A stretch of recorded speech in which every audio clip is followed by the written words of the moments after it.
Coming up on the all-new edition of the Pro Wrestling Show, we are on location as we give you the latest pro wrestling news and information from WWE, Raw, SmackDown, NXT, and the AEW Ring Report, and a weekly dose of hot topics where we got lengthy hot topics where JR recalls a certain incident that he wasn't a fan of. We'll get to that and more stuff. That's the Pro Wrestling Show. Starts right now.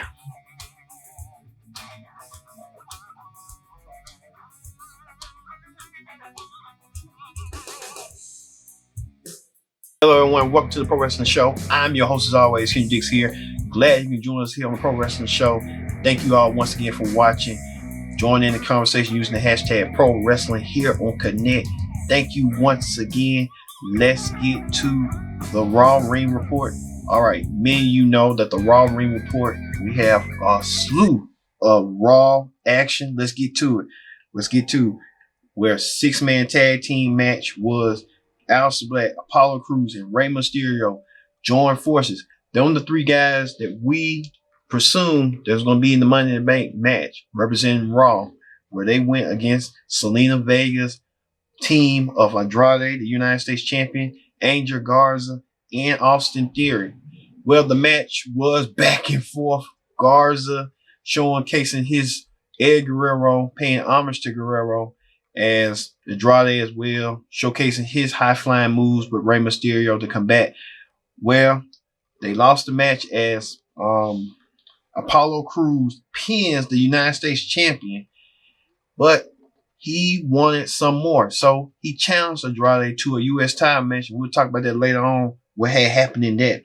Speaking of that, in fellow Money in the Banks, as the women's Money in the Bank, as Nia Jax went in a triple threat match between her, Asuka, and Shayna Baszler. They fought until the match had to be stopped until Nia Jax brought out a ladder. Match never stopped. So we don't know which is going to go forward with that.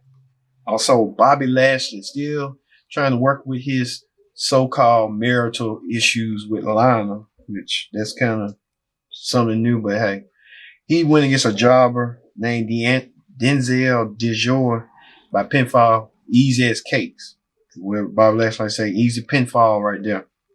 Also, Liv Morgan went against her former Riot Squad member and stablemate Ruby Riott. Liv Morgan won the match with that jumping springboard move. Liv Morgan after the match saying she has to go and find herself. So we don't know what they're going to mean and entail to. So Liv Morgan trying to discover and rediscover herself and trying to figure out who she is going forward.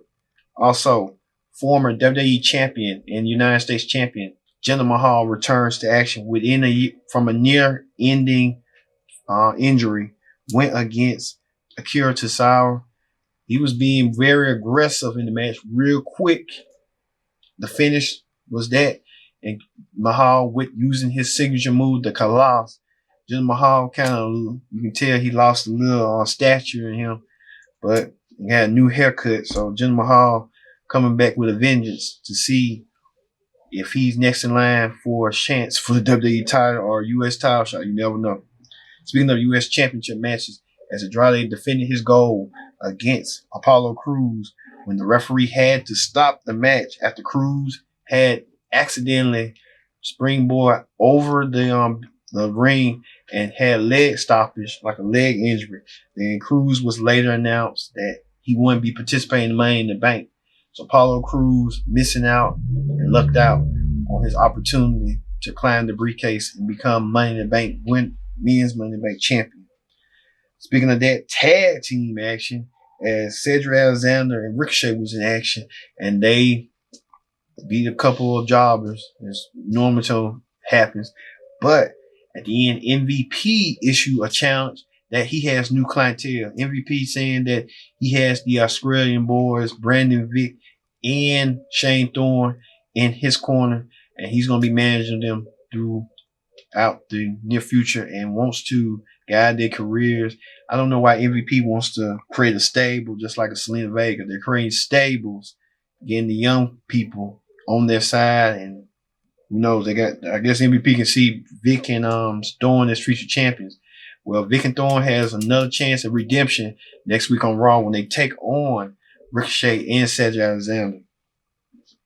And finally, the contract signing for the WWE Championship as Seth Rollins, the Monday Night Messiah, went and tried to sign a contract and talked to Drew McIntyre, the WWE Champion.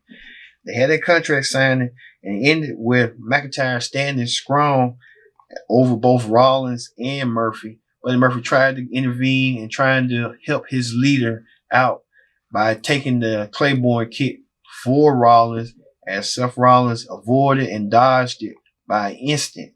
So Money in the Bank is official. Rollins versus McIntyre for the championship one-on-one. All right. That ends the Raw Ring Report. Let's move over to the SmackDown Ring Report. On SmackDown this week, SmackDown kicked off with a bang. SmackDown kicked off with Daniel Bryan, one of the participants in the Money in the Bank ladder match. And he went against King Corbin, another fellow participant from SmackDown. They went one-on-one. King Corbin, Bryan trading issue shots as Bryan was talking about King Corbin had the briefcase before, but he lucked out. He smoked it up. And Daniel Bryan, King Corbin felt the same way about Daniel Bryan being on reality TV. So it was just, at the end, the match, Daniel Bryan defeated King Corbin by disqualification after Corbin used a ladder.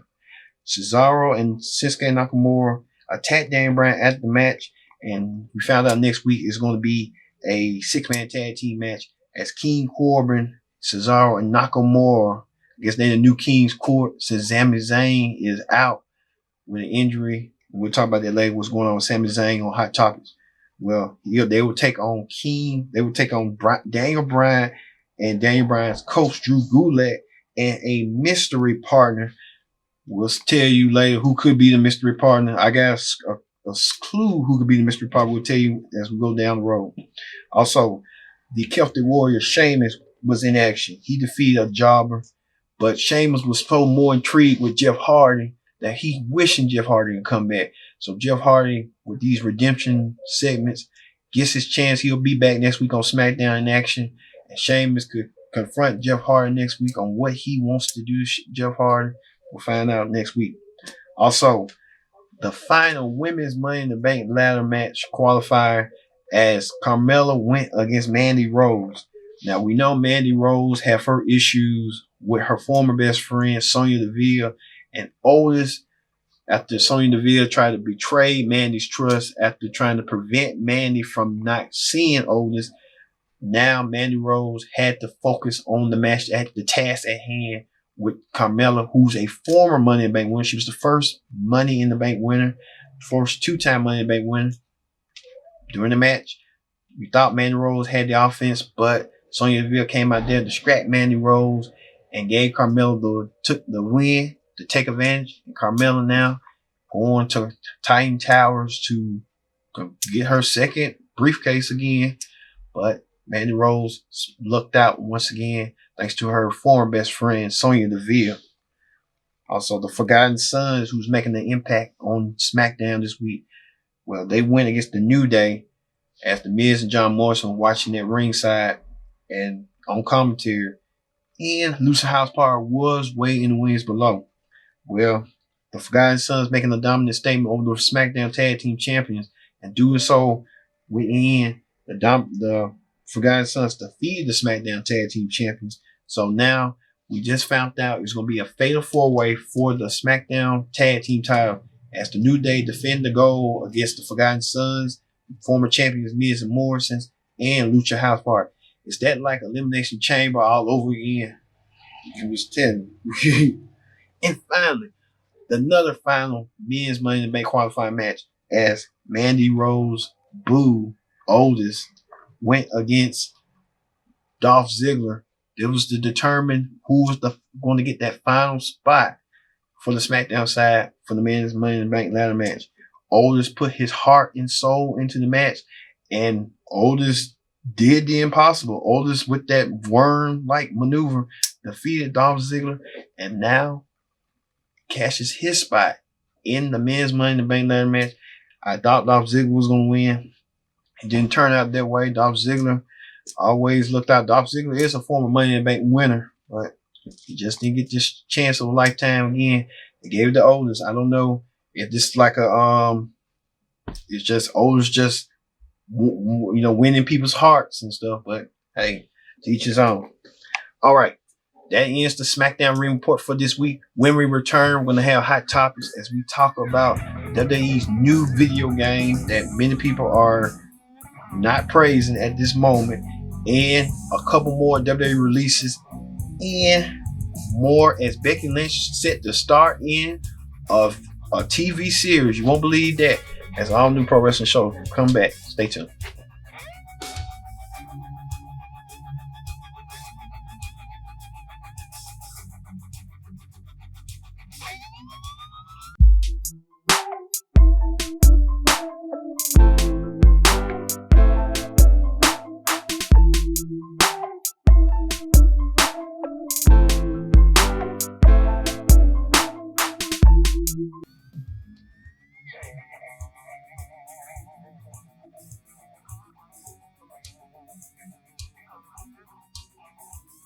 Welcome back to the Pro Wrestling Show. I'm your host, as always, Kendrick Dix here.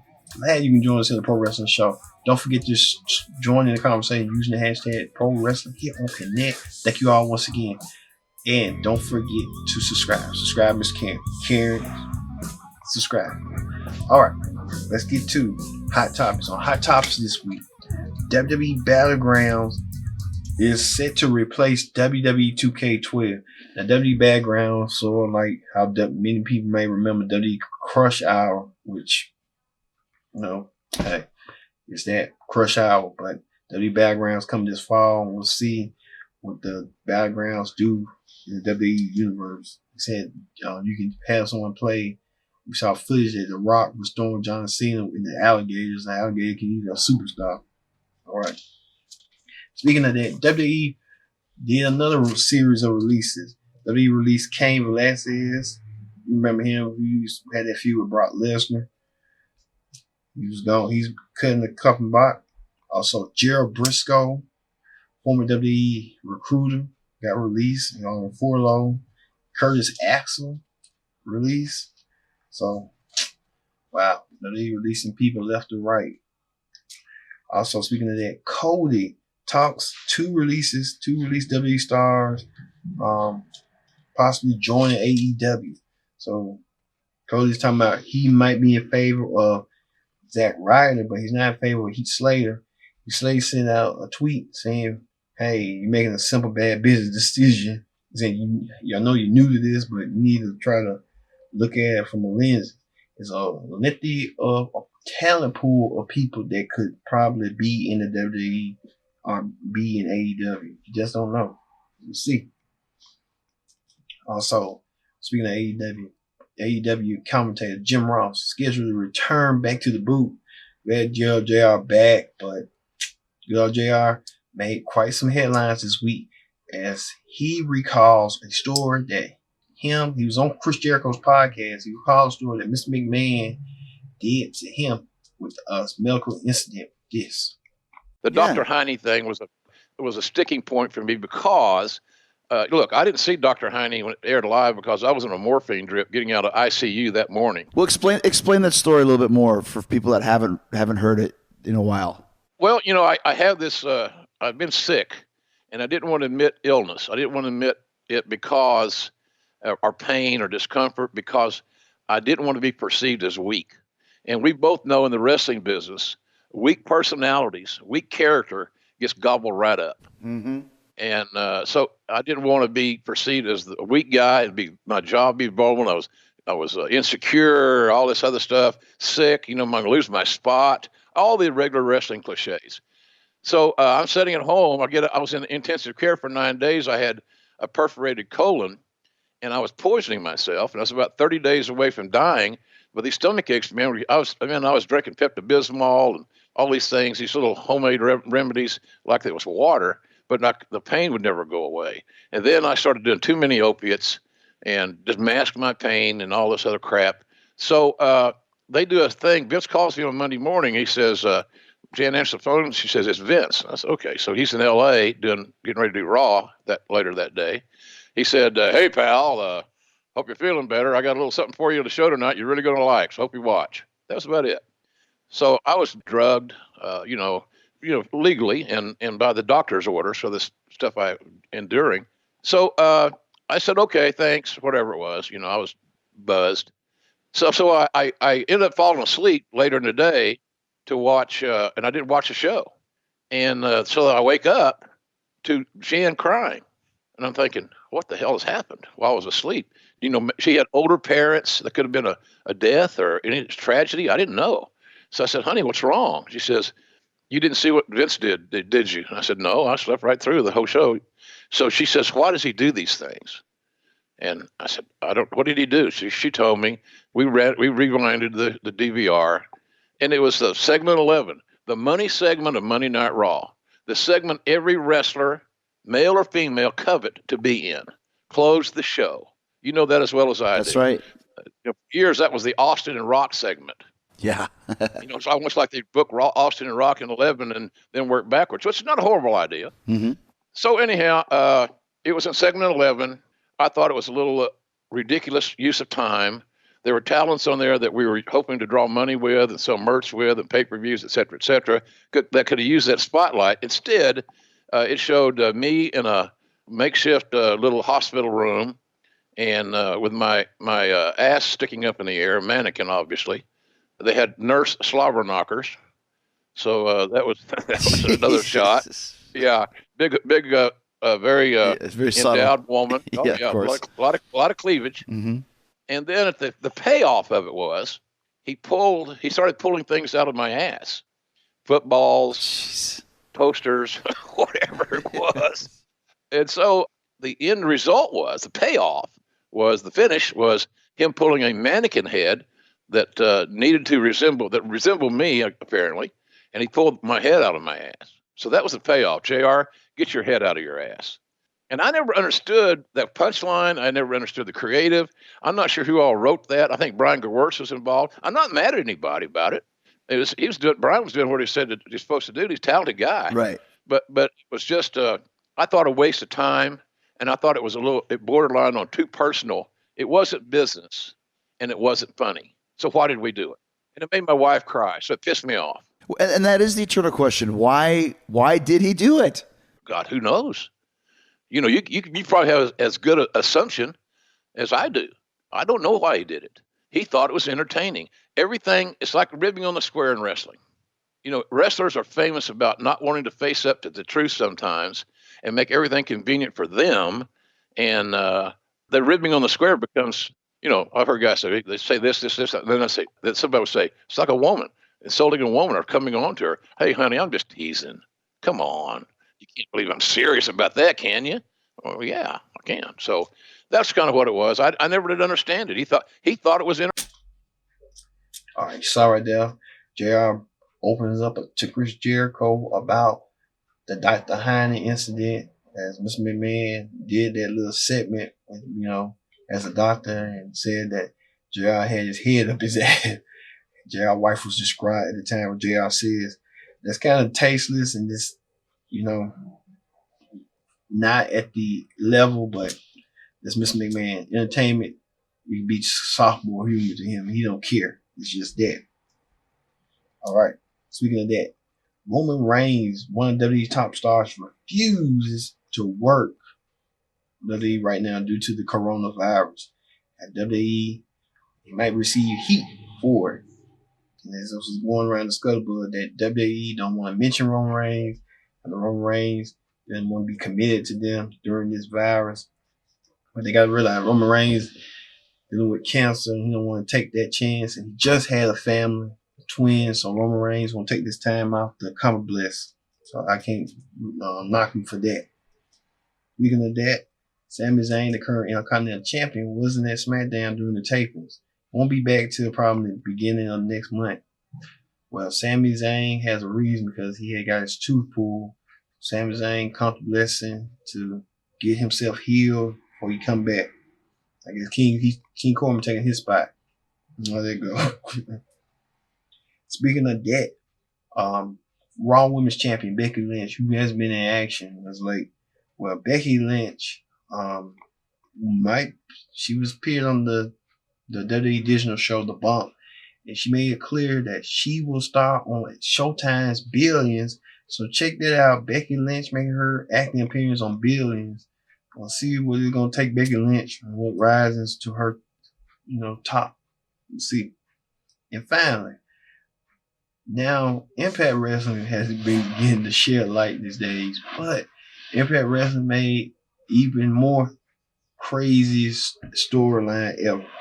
They had Moose comes out there. If you watch it, you just watch on the YouTube channel. Moose come out there dressed as the Ultimate Warrior, and then he proclaims himself the TNA champion, which in Impact is, you know what I'm saying?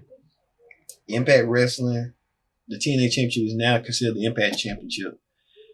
I thought it was just the most stupidest, wackiest storyline ever. It's like Impact going backwards. If I ran the company, it won't, it's like you get people like a lot of chefs in the kitchen, they don't know what to do. Moose should just feed everybody until he said, Tesla, I want a shot at the title. You don't have to put him being the disputed champion of something that he thinks he could defeat all TNA originals, which he hasn't. You got Samoa Joe, you got AJ Styles, you got Bobby Roode, Eric Young got released, these three got released. You need to defeat them to consider yourself a TNA champion. And TNA doesn't exist no more. So I don't know where you're going with that. Whoever came in that storyline, you need to get slapped. You need to get slapped. I'm telling you. And Moose dressed as Ultimate Warrior. Man, that gimmick is WWE 80s. Let that live in the 80s, not in this present form. Just be Moose. Be Moose. I would just tell Moose, just be yourself. Don't be nobody else. Just be yourself. Don't be just cringes sometimes. You watch on YouTube, you don't even see the show no more. Like, thank God it ain't on TV, because I couldn't take it. All right, that ends Hot Topics for this week. All right, we move over to the NXT Ring Report. On the NXT Ring Report, NXT continues on with this faceless Cruiserweight Championship tournament, which ain't gonna get nowhere, but they had it. They had Isaiah Swerve Scott defeat El Mahasmo, which two tremendous high flyers, hybrid athletes. Swerve Scott won, but what does that do? It's like a round robin tournament. But during the break, Phantasma Jr. was attacked by two masked men and was able to fight them off again. So I don't know what this storyline is with current superstars getting fighting and then they getting abducted. So we'll see.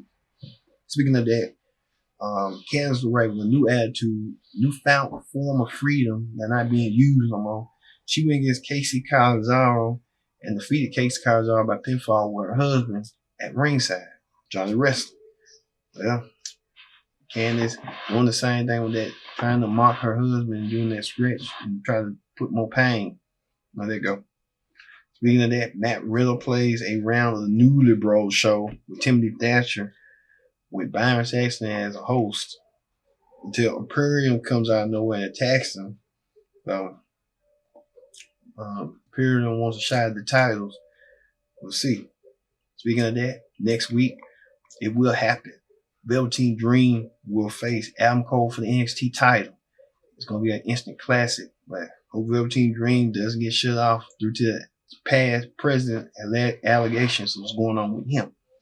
Also, Charlotte Flair went against Mia Yim one-on-one, the NXT Women's Champion, challenged Mia Yim to a match. Charlotte won by submission with the figure 8, but then after the match, Io Shirai came out there and told Charlotte Flair that she wants the title and she's going to take the title away from her.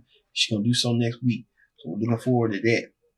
Also, next week we'll be making the debut of Karen Cross with, we don't know Scarlett Bordeaux's name, but we're going to assume Scarlett Bordeaux is going to be with him inside. So we'll get an insight on why Karen Cross attacked Tommaso Ciampa.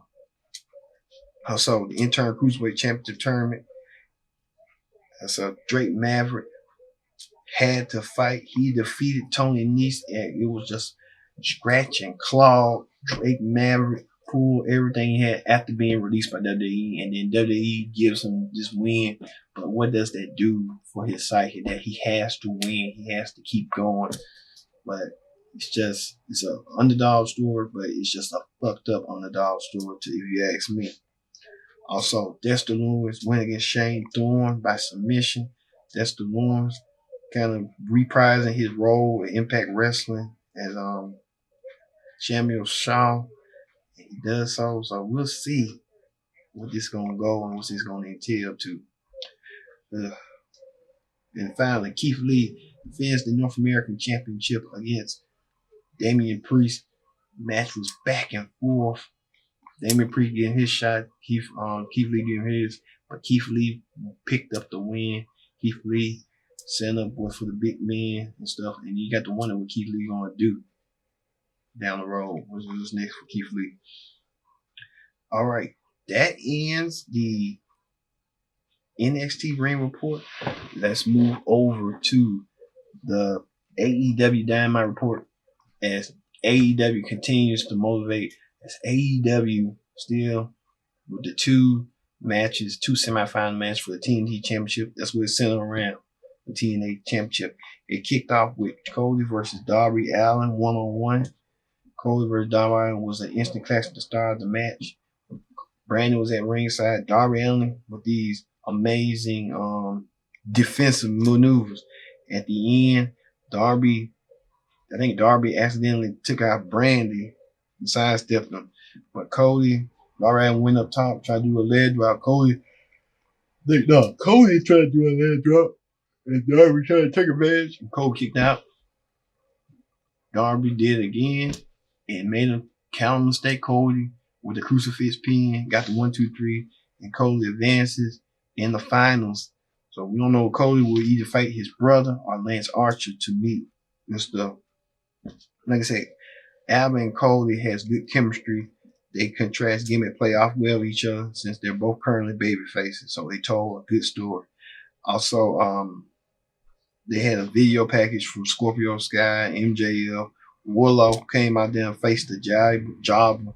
Warlow did his destructive, quick, intense moves. Warlow grabbed him with the F5 and then spinning F5 and flipping down and won the match. This is like a Warlow being Warlow. Like I said, Warlow's still green, but he has size and power, and to look for him to give a screen opponent, make him look unstoppable. Also, the Best Friends went against Kip Sabian and Jimmy Havoc. The Best Friends saying they had issues with Penelope Ford ringside. Orange Cassidy was there at the ring. Orange Cassidy helped out. Orange Cassidy made the save. Orange Cassidy was taken out early by Penelope. Sabian had a lot of control in that match. Trent was the star of this bout, but the most damage took the most dangerous buff. Ford interference backfired, but she ended up sending Sabian into the guardrail. Taylor finished off Havoc by spiking him into the pile of chairs to get the pin. Wow. Like I said, it was a both way. It helped the crowd. Both teams used weapons employed, moved. Trent looked painful and taking that bump in the chair. That was a nasty bump. This the strongest Best Friend has looked at since being a duo since AEW launch. Also, Sean Spears went against Jobber. Spears won the match. So Spears used a soft shooter finisher. So they got to build him back up at losing the Cody. Also, this was a mixed match, a David versus Goliath situation, as Brother Lee went against Marco Stunt. AEW resident underdog found himself lying in an unwinnable situation as the Exalted One defeated Marco Stunt and even drew him like a rag doll. Lee with a power bomb for the pin. So they're using that Mr. McMahon gimmick well. Finally, the main event. The main event was Lance Archer versus Dustin Reynolds. Brandon was back, but you can tell they had taped so much that they made this happen. Power moves by Lance Archer. Dustin tried to fight back. The Murder Hawk. He kept coming on. Dustin kept on with some offense, but the Murder Hawk continued to prove that he's tough. By kicking everything, the ref he couldn't count. Archer surprised everyone. Coach Marshall tried to throw in the towel for Dustin. Dustin didn't want the towel. Archer slammed Dustin's head to the mat a few times before pinning him. So we know the finals. It's going to be Cody versus Lance Archer for the TNT Championship at Double or Nothing. Lance Archer finally gets what he wants. Cody finally gets what he wants. Cody wants the TNT title, but he has to go through Lance Archer to do so. Lance Archer finally gets what he wants due to his manager, Jake the Snake Roberts. So it's going to happen. Double None TNT TV title. So, like I said, we will see. Thank you all once again for watching this edition of the Pro Wrestling Show.